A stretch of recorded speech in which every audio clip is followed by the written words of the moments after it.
तो आइए अब जानते हैं मैग्नेटिक सर्किट में अनुप्रयोग होने वाली जो साइंस के बेसिक प्रिंसिपल आईआईए के बारे में।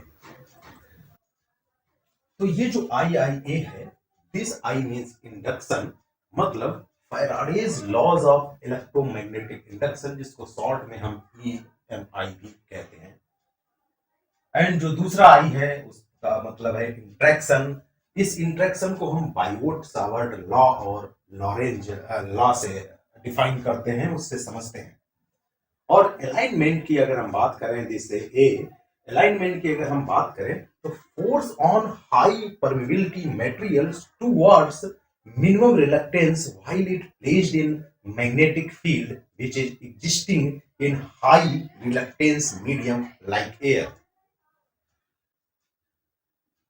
मतलब इस अलाइनमेंट को हम ऐसे समझ सकते हैं कि मान लो एक मैग्नेटिक फील्ड है, वो मैग्नेटिक फील्ड में ऐसी जगह वो एग्जिस्ट कर रही है, वो मैग्नेटिक फील्ड ऐसी जगह एग्जिस्ट कर रही है जहां पर रिलक्टेंस जो है वो बहुत हाई है, जैसे एयर का रिलक्टेंस।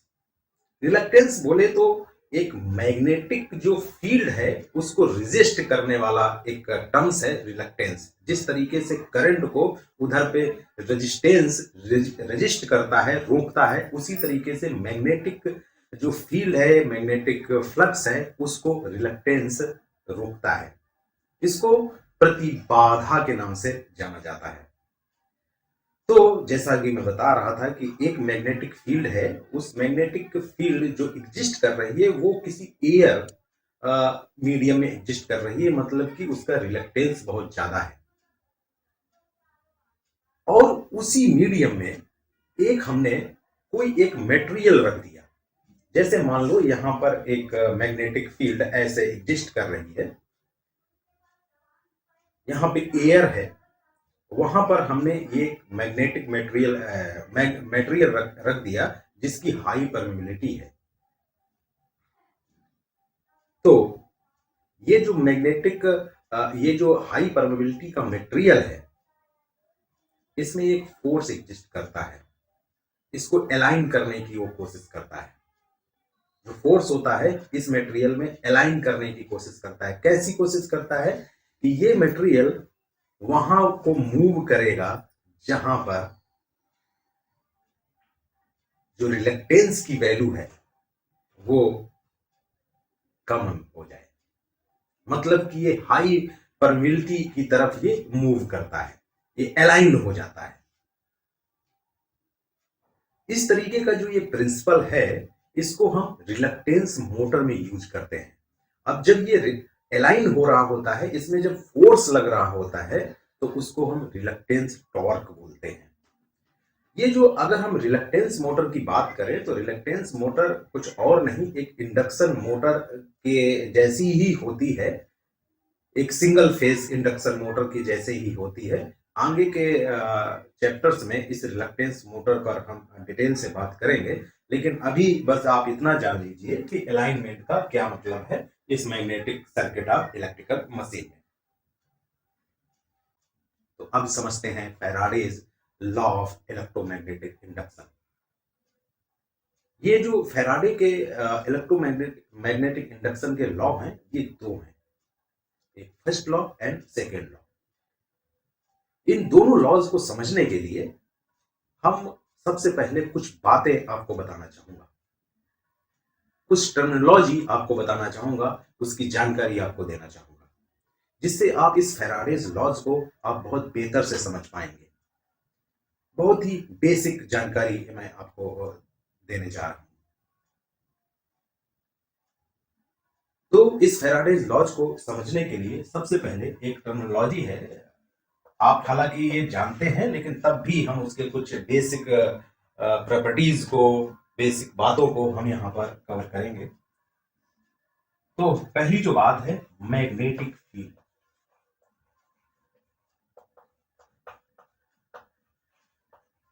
और मैग्नेटिक फ्लक्स।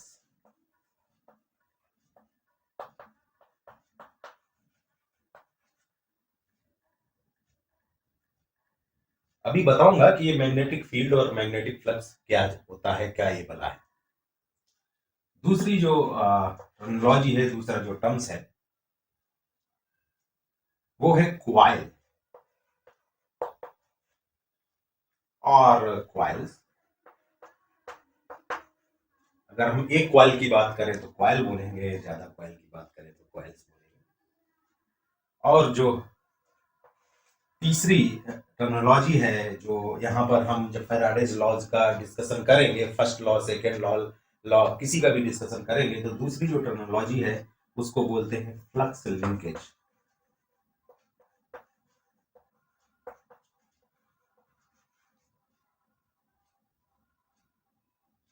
तो पहली जो बात है वो मैग्नेटिक फील्ड और मैग्नेटिक फ्लक्स, दूसरा क्वाइल और तीसरा फ्लक्स लिंकेज।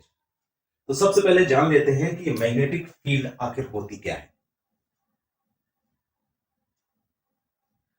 तो अगर हम इस मैग्नेटिक फील्ड को बहुत ही बारीकी से समझें तो हम ये कह सकते हैं कि यह एक किसी मैग्नेट के चारों तरफ एक जो ऑरा होता है, जो दिखाई नहीं पड़ता है, लेकिन इसका प्रभाव इस मैग्नेट के चारों तरफ महसूस किया जा सकता है। जैसे अगर हम एक परमानेंट जो मैग्नेट है उसको यहां पर हम अगर ड्रॉ करें, ये एक परमानेंट मैग्नेट है।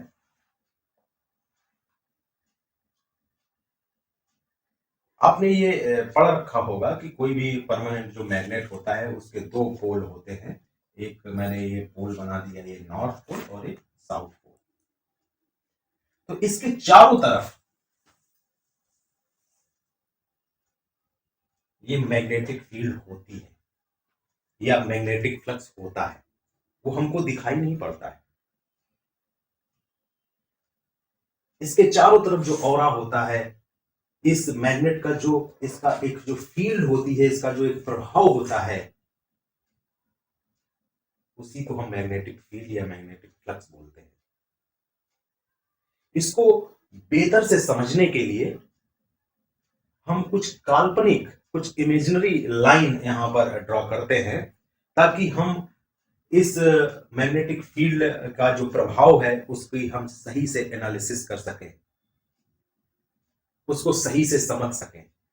तो ये मैग्नेटिक जो लाइंस होती हैं ये कहीं होती नहीं है, इनका कोई वजूद नहीं होता है, ये कहीं एग्जिस्ट नहीं करती हैं, लेकिन सिर्फ हमको समझने पर आसानी हो इसलिए इन लाइंस का हम इस्तेमाल करते हैं। तो लाइंस जो किस तरीके की होती हैं बताता हूं कि लाइंस ऐसे होती हैं, जो मैग्नेटिक लाइंस है वो नॉर्थ पोल से निकलते हुए साउथ पोल को जाती है।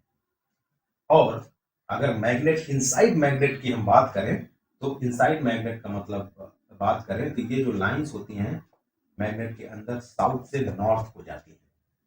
जैसे मैंने ऊपर बताया तो इसी तरीके से ये नीचे होती है।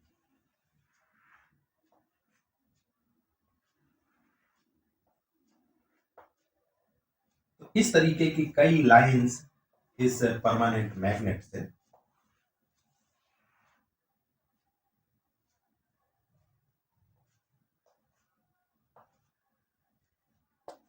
बाहर निकलती हैं।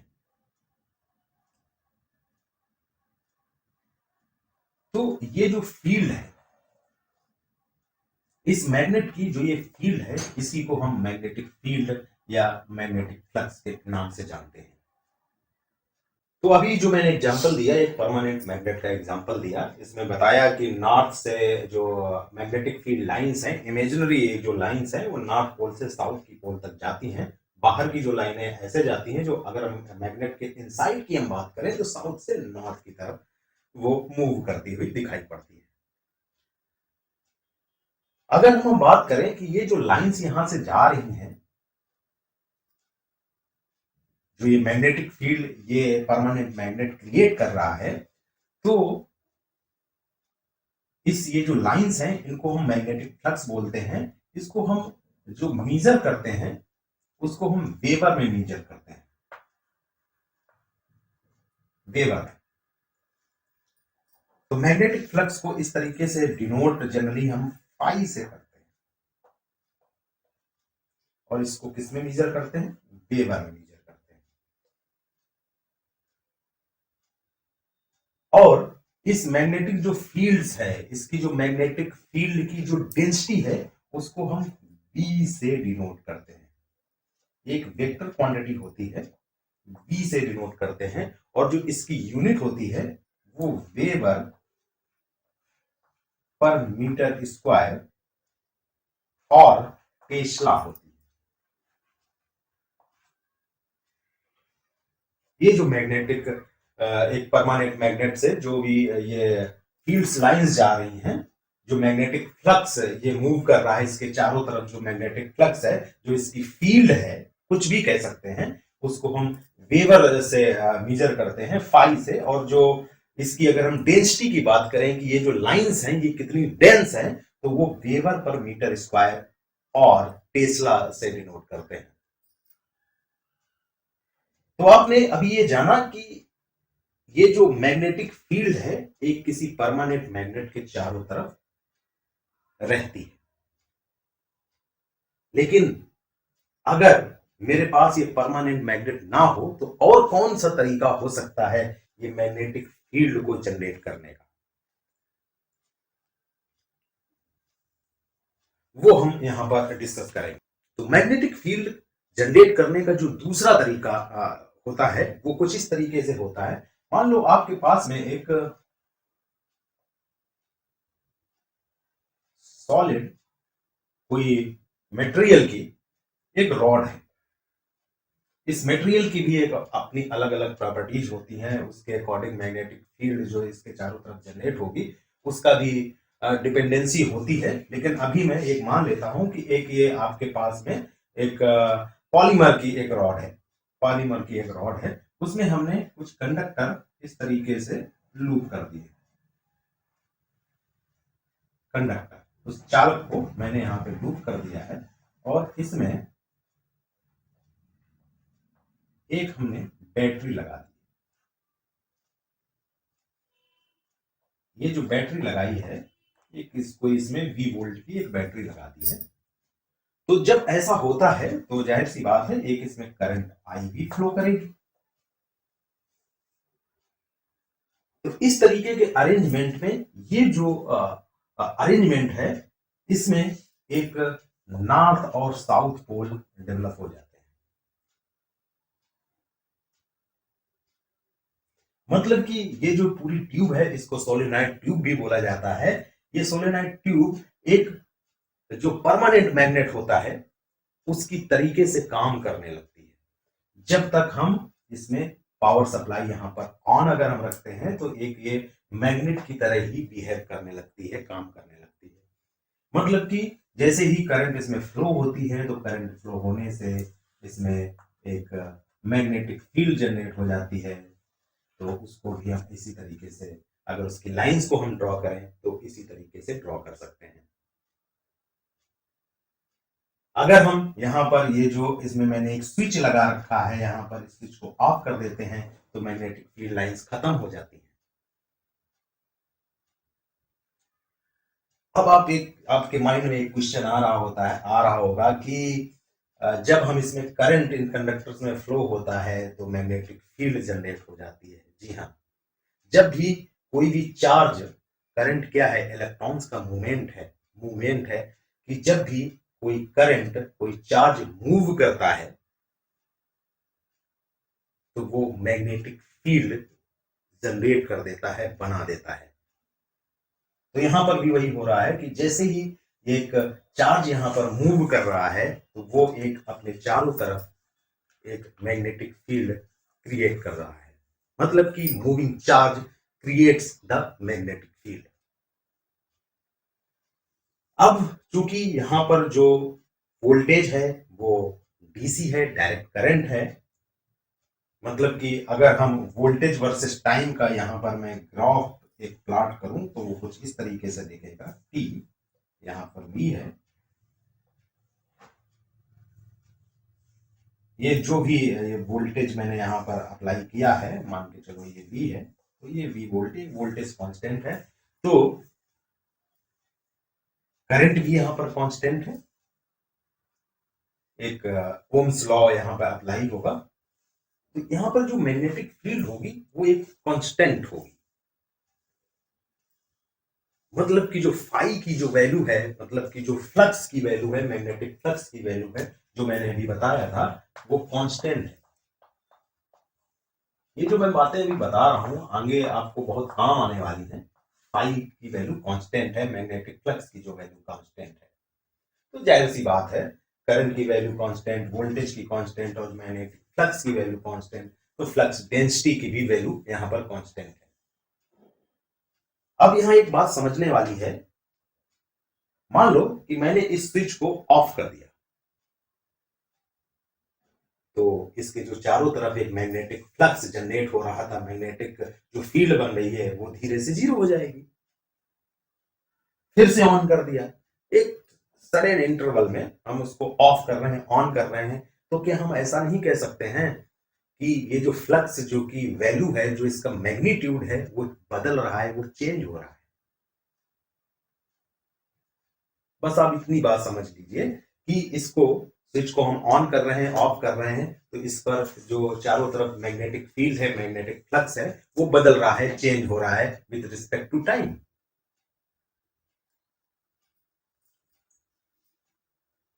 तो आपने भी ये जाना कि बैटरी जब ऐसे इस अरेंजमेंट में जोड़ दी जाती है, तो वो भी एक परमानेंट मैग्नेट जैसा ही बन जाता है। लेकिन इन केस आप यहां पर जो डीसी बैटरी आपने यहां पे लगाया हुआ है, यहां पे आप कोई अल्टरनेटिंग सोर्स अप्लाई कर दें, मतलब एसी करंट यहां पर अप्लाई कर दें, तो ये एसी यहां पर जाएगी, इसके थ्रू रन करेगी। तो एसी का बिहेवियर आप लोगों को पता होगा। एसी का बिहेवियर कुछ इस ढंग का होता है कि अगर हम वोल्टेज की बात करें टाइम के रिस्पेक्ट में, तो वोल्टेज ऐसे जाता है, फिर जीरो होता है, फिर ऐसे आता है।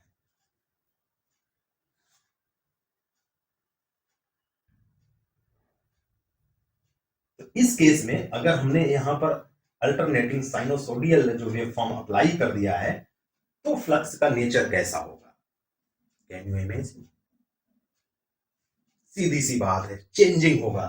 जैसे जैसे यहाँ वोल्टेज इधर पे जीरो है, फिर बढ़ता हुआ बढ़ा बढ़ा और यहाँ पर आया, पीक पे गया, फिर डाउन होने लगा, जीरो गया, माइनस में गया, फिर बढ़ा। तो ये जो काम हो रहा है यहाँ पे, कंटिन्यूअसली चेंज हो रहा है वोल्टेज। तो हमारी जो इसमें मैग्नेटिक जो फील्ड होगी इसके चारों तरफ, उसका मैग्नीट्यूड भी कंटिन्यूअसली चेंज होगा। इतनी सी बात जो मैंने अभी बताई, ये जब मैं इसके फैराडे का जो फर्स्ट लॉ है, जब उसको मैं एक्सप्लेन करूंगा, तो बहुत ही काम में आएगा और आप तुरंत उस लॉ को समझ जाएंगे। तो आइए अब जान लेते हैं कि क्वाइल क्या होती है। Coil is nothing but a circular, rectangular, square और any type of closed loop, closed conductor loop coil.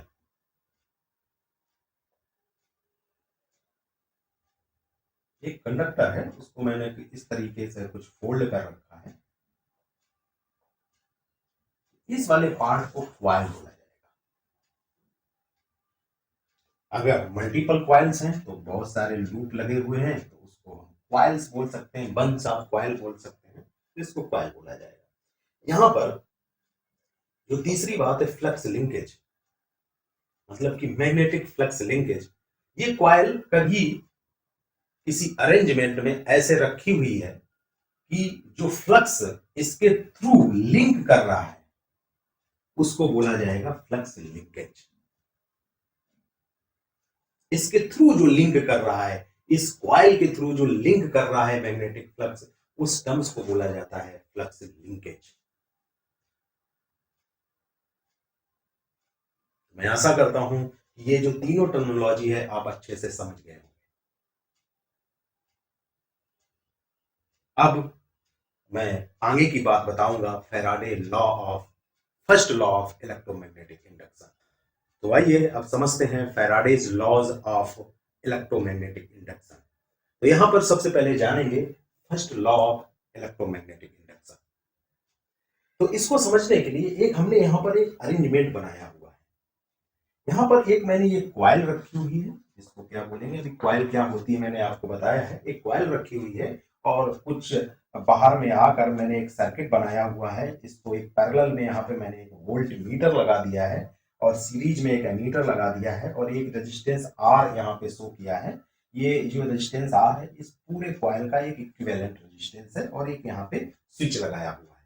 और ये जो कॉइल है किसी मैग्नेटिक फील्ड बी की इंटेंसिटी में रखी हुई है। ये जो मैंने छोटे छोटे क्रॉस यहाँ पर बनाए हैं इसका ये मतलब है कि जो मैग्नेटिक फील्ड है, मैग्नेटिक फील्ड की जो लाइंस है टुवर्ड्स द बोर्ड जा रही है। इसको ऐसे समझा जाता है कि जैसे एक कोई तीर है, एक एरो है, वो ऐसे जा रहा है तो उसका जो पीछे का हिस्सा है वो ऐसे दिख रहा है। अगर यही मैग्नेटिक फील्ड लाइंस की जो डायरेक्शन इस आउटवर्ड ऑफ द बोर्ड होती तो हम इसको ऐसे डिनोट कर देते। लेकिन यहाँ पर जो एक मैग्नेटिक फील्ड है वो टुवर्ड द बोर्ड जा रही है। तो first law of electromagnetic induction कहता है, first law of electromagnetic induction states that EMF induced in closed electric circuit is equal to rate of change of flux linkage। मतलब कि इस सर्किट में एक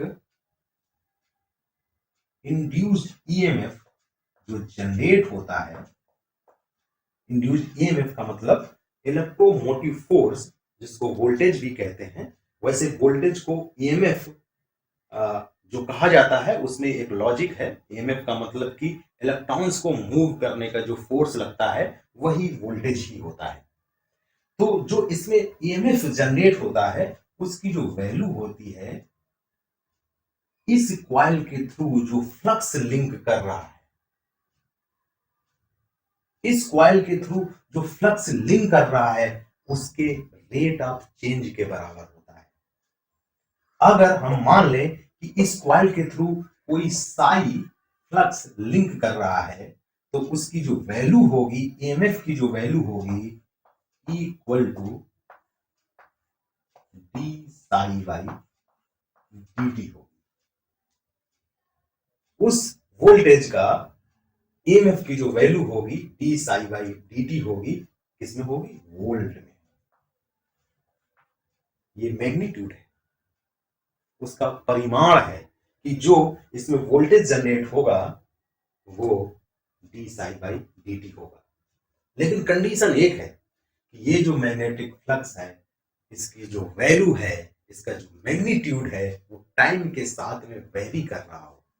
अगर इसका जो मैग्नीट्यूड है टाइम के साथ में वेरी नहीं करेगा तो चेंज अगर नहीं आएगा तो रेट भी कहीं का कोई मतलब नहीं।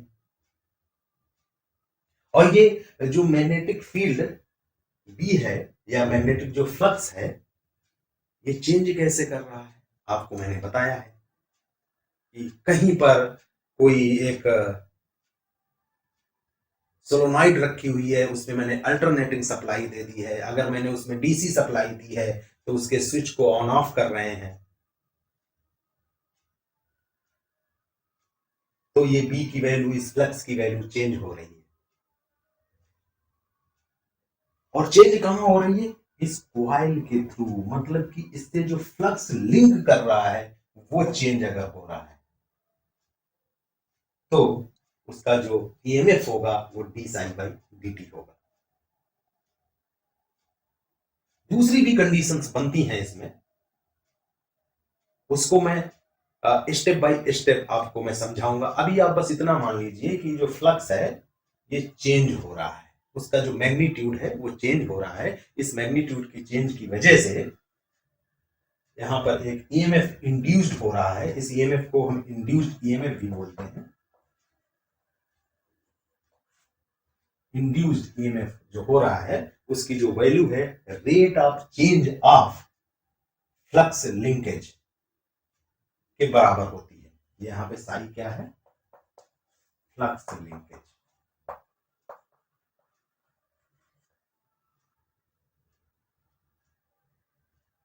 और अगर यहां पर जो ये कॉइल रखी है यहां पर एक सिंगल टर्न है, कौन सा, कितना टर्न है? सिंगल है। लेकिन अगर मल्टीपल टर्न्स हो, वहां पर कई सारे इसमें चक्कर लगे हो, कई सारे टर्न्स हो, तो फ्लक्स लिंकेज को हम कैसे परिभाषित करते हैं? फ्लक्स लिंकेज को हम ऐसे डिफाइन करते हैं, psi equal to N phi, where n is number of turns of coils। अगर टर्न्स एक है तो साई और फाई की वैल्यू इक्वल हो जाएगी, लेकिन यहां पे कई सारे अगर टर्न्स हैं तो उनसे जितना फ्लक्स लिंक कर रहा है उसको अगर हम यहां पर कैलकुलेट करें तो नंबर ऑफ टर्न्स एक कॉइल के साथ में जो फ्लक्स लिंक कर रहा है उससे मल्टीप्लाई कर देंगे तो टोटल फ्लक्स लिंकेज निकल आएगा। होता क्या है, in most of cases the flux phi, this phi does not link with all turns or all the turns do not link same flux phi। मतलब कि इन प्रैक्टिकल सिचुएशन में जब हम रोटेटिंग मशीन की हम बात करेंगे तो उसमें होता क्या है कि ये जो फाई है ये सभी टर्न से के लिए सेम नहीं रहता है। तो इस कंडीशन पे हम साई को कुछ इस तरीके से लिखते हैं, साई यहां पे total flux linkages equal to n1 phi 1 plus n2 phi 2 plus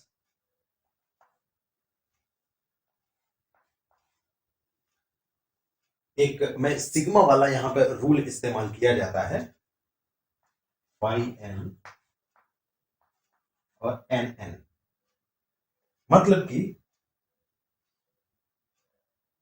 turn n1 के लिए फाई 1 लिंक कर रहा है, टर्न n2 के लिए फाई 2 फ्लक्स लिंक कर रहा है, और किसी भी nth टर्न्स के लिए कोई nth फ्लक्स लिंक कर रहा है। इसको अगर हम और समराइज करके लिखें टोटल फ्लक्स को तो इसको हम ऐसे लिख सकते हैं, ये सिग्मा का नोटेशन है यहां पर, k equal to 1 to n, और यहां पर हम लिख सकते हैं n के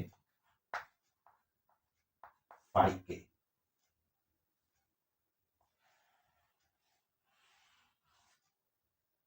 यहां पर साई ये जो है ये टोटल फ्लक्स लिंकेज है। तो अभी तक आपने जाना कि जो फ्लक्स लिंकेज है, यहां पर फ्लक्स लिंकेज बहुत इंपॉर्टेंट है, ये जो फ्लक्स लिंकेज है इस कॉइल के थ्रू जब चेंज हो रहा होता है तो उस rate of change of flux linkage की जो वैल्यू होती है वो इंड्यूस्ड ईएमएफ के बराबर होती है। तो फर्स्ट लॉ हमारा जो इलेक्ट्रोमैग्नेटिक इंडक्शन है यही कहता है। अब आपके माइंड में एक क्वेश्चन ये आ सकता है कि ये जो इंड्यूस्ड ईएमएफ यहां पर होता है वो क्यों होता है, ये वोल्टेज जो जनरेट हो जाता है यहां पर वो वोल्टेज क्यों जनरेट हो जाता है। इस बात को समझने के लिए आप इसको ऐसे समझ सकते हैं कि change in magnetic field across this conductor loop, this closed loop,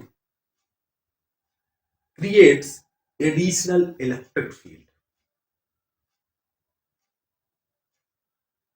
and this electric field moves the electrons in particular direction। तो इस वजह से इसमें एक इंड्यूस्ड ईएमएफ या वोल्टेज जनरेट हो जाता है, एक करंट फ्लो होने लगती है यहां पर आई।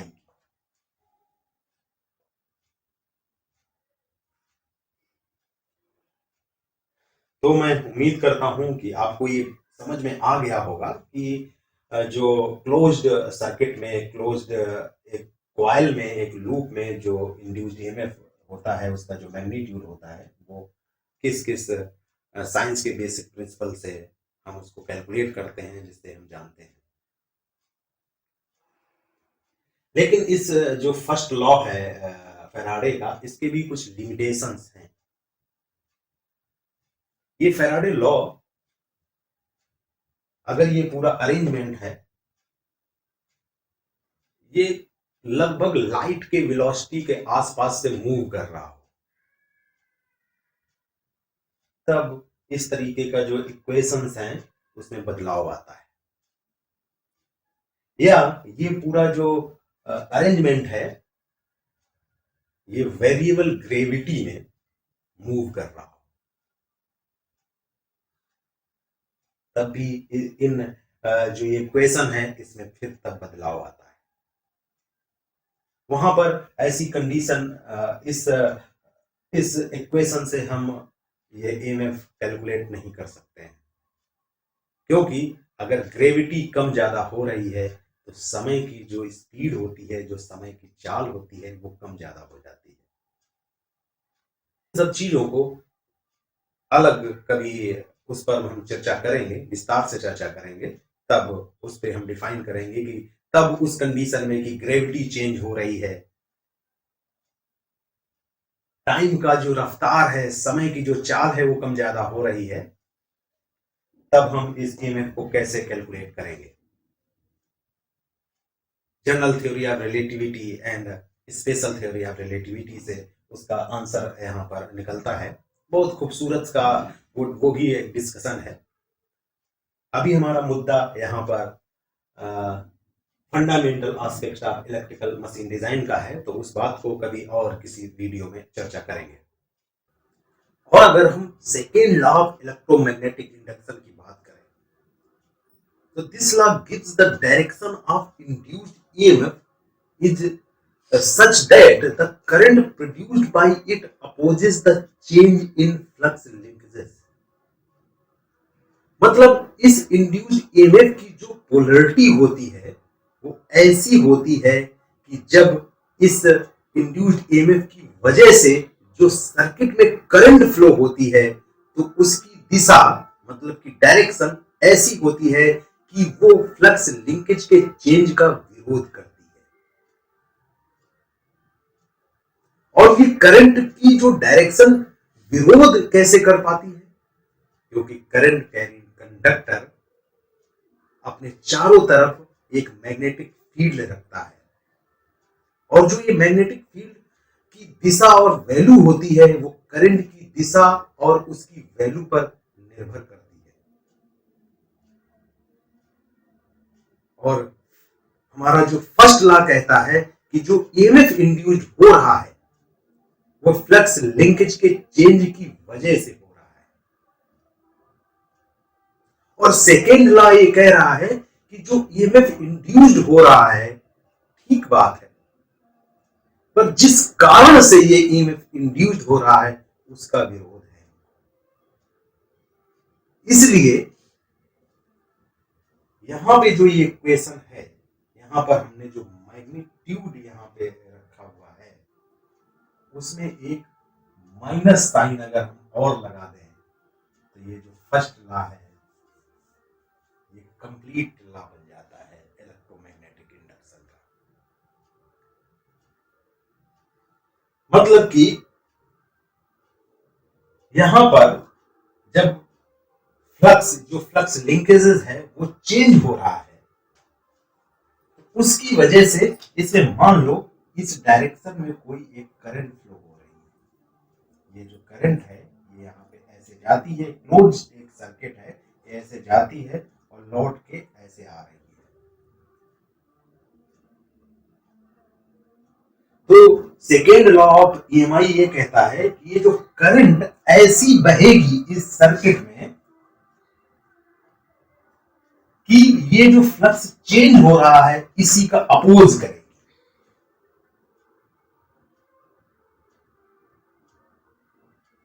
कैसे करेगी?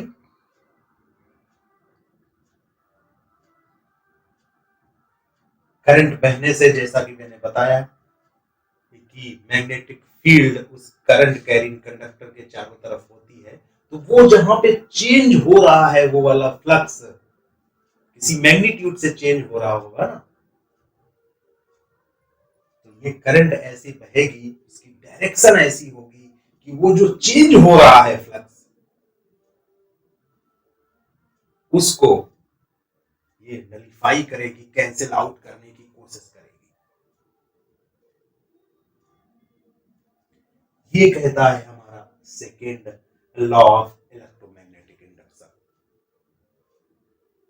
और इस सेकेंड लॉ को हम लेंज रूल से भी जानते हैं, और ये रूल एनर्जी कंजर्वेशन का रूल भी कहलाता है। ये रूल पूरे ब्रह्मांड, पूरी सृष्टि का नियम है, क्योंकि अगर कारण का विरोध ना हो, जिस कारण से कुछ हो रहा है, तो ये पूरी सृष्टि, ये पूरी दुनिया ही खत्म हो जाएगी। तो ये लेंज रूल जो है वो सार्वभौमिक है, यूनिवर्सल ट्रूथ है।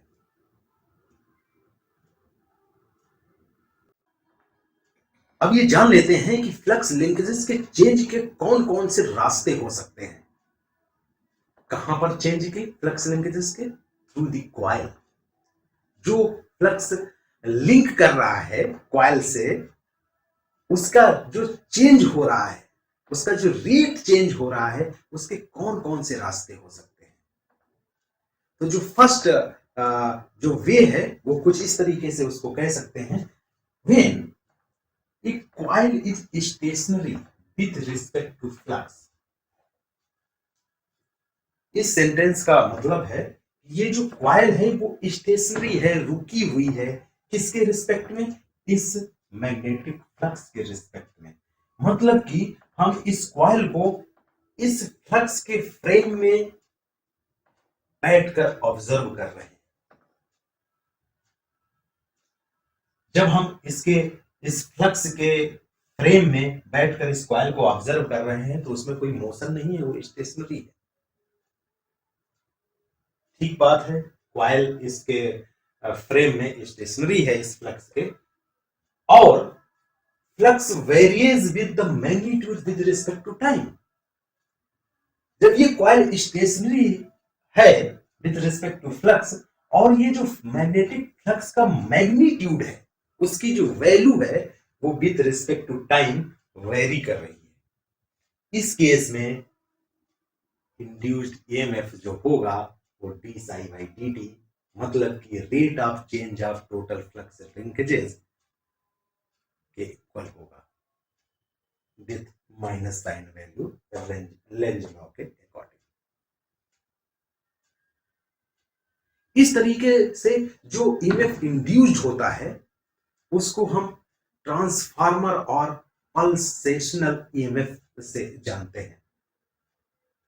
यहां पर कोई फिजिकल मोशन नहीं हो रहा है,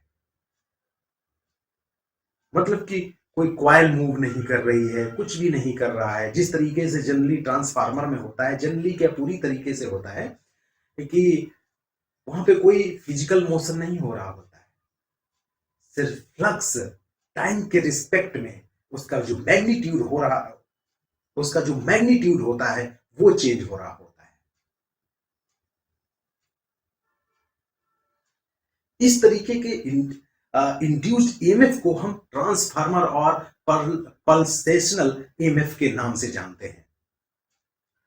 यहां पर इस अरेंजमेंट में कोई भी मोशन नहीं हो रहा होता है, इसीलिए किसी एनर्जी का जो कन्वर्जन है, ट्रांसफॉर्मेशन है, एक रूप से दूसरे रूप में एनर्जी बदल नहीं रही है, उसका रूप नहीं बदल रहा है, उसके लेवल जरूर बदल रहे हैं। तो इसको ऐसे कह सकते हैं कि एनर्जी का कन्वर्जन नहीं होता है यहां, क्योंकि यहां पे मोशन नहीं है, सिर्फ एनर्जी का ट्रांसफर होता है, इसीलिए इसको ट्रांसफार्मर के नाम से जानते हैं। और ऐसे ईएमएफ को, ऐसे इंड्यूस्ड ईएमएफ को पल्सेशनल और ट्रांसफार्मर ईएमएफ के नाम से जाना जाता है। और जो फ्लक्स लिंकेजेस के चेंज होने की दूसरी कंडीशन है जिससे ईएमएफ इंड्यूस्ड हो सकता है, वो इस तरीके से है कोई, the flux is constant with respect to time and it's stationary. मतलब कि ये जो फ्लक्स है, मैग्नेटिक फ्लक्स है, ये मैग्नीट्यूड की वैल्यू में कांस्टेंट है, नियत है, बदल नहीं रहा है, और ये स्टेशनरी है, रुका हुआ है। And coil moves through it, और ये जो कॉइल है ये मूव कर रही है। तो इस केस में जो इंड्यूस्ड ईएमएफ होता है उसको हम मोशनल ईएमएफ के नाम से जानते हैं। यहां पर फ्लक्स कटिंग रूल इस्तेमाल होता है इस मोशनल ईएमएफ की को समझने के लिए। इस बात को हम एक डेरिवेशन से अभी समझेंगे। इस मोशनल जो ईएमएफ की वैल्यू होती है वो कुछ इस तरीके से आती है, E equal to minus B L V volt. ये जो वैल्यू आ रही है इलेक्ट्रोमोटिव फोर्स की, ये जो ये डेरिवेशन है ये एक सिंगल कंडक्टर के लिए है। और किस तरीके से ये वैल्यू हम फाइंड आउट करते हैं आइए वो जान लेते हैं। तो यहां पर आप देख रहे हैं एक एक अरेंजमेंट है। यहां पर एक हमने एक कंडक्टर का ये सिस्टम बनाया हुआ है और उसके ऊपर एक हमने ये कंडक्टर माउंट कर रखा है।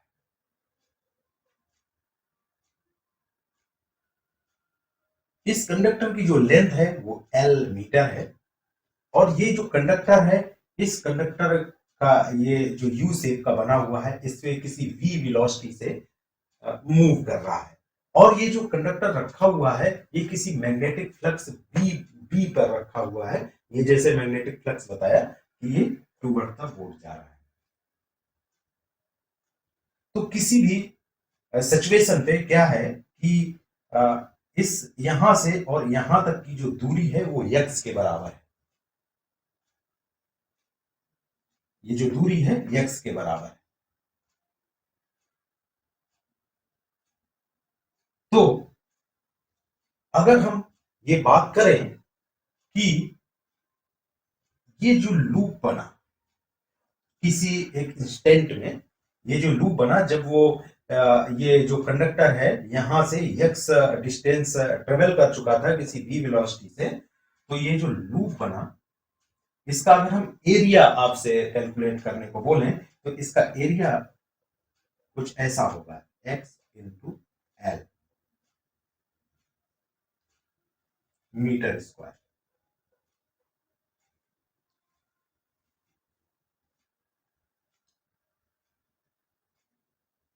अगर हम इसमें इस लूप का ये जो लूप है इस पे फ्लक्स लिंकेज की बात करें तो फ्लक्स लिंकेज किस तरीके से कह सकते हैं उसको, psi equal to N phi. तो यहां पर जो n की वैल्यू है वो 1 है क्योंकि एक ही लूप है। तो इसको हम साई इक्वल टू यहां पर फाई हो जाएगा।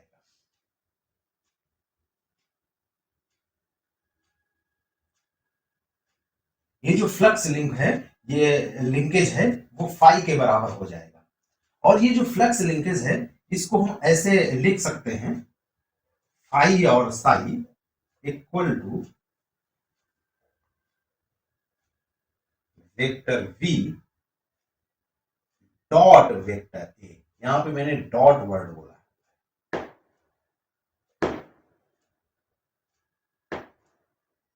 मतलब जो इसके साथ फ्लक्स लिंक कर रहा है तो वेक्टर बी जो कि मैग्नेटिक फ्लक्स है एक वेक्टर क्वांटिटी है और जो एरिया वेक्टर है उसका डॉट प्रोडक्ट होता है। इस डॉट प्रोडक्ट को अगर हम और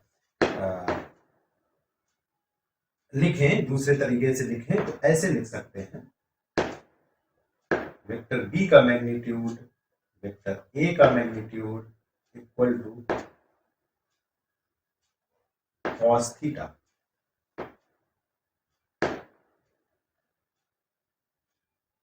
चूंकि यहां पर जो एरिया वेक्टर है ये जो एरिया वेक्टर है और जो वेक्टर बी है दोनों पैरेलल है तो इसलिए ये जो थीटा की वैल्यू होगी यहां पर वो 0 होगी, और cos 0 की जो वैल्यू होती है वो होती है 1। तो इसलिए जो फाई इक्वल टू होगा b इंटू ए होगा। ये मैग्नीट्यूड इसका भी और मैग्नीट्यूड इसका, एरिया का magnitude, phi equal to b into A. अब यहां पर जो a है, a को हम ऐसे लिख सकते हैं b इंटू एरिया है x into L.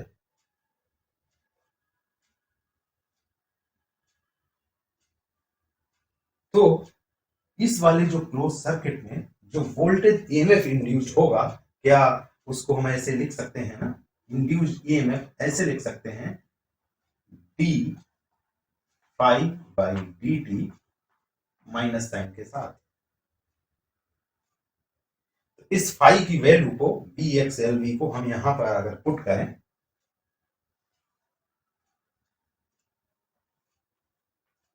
X equal to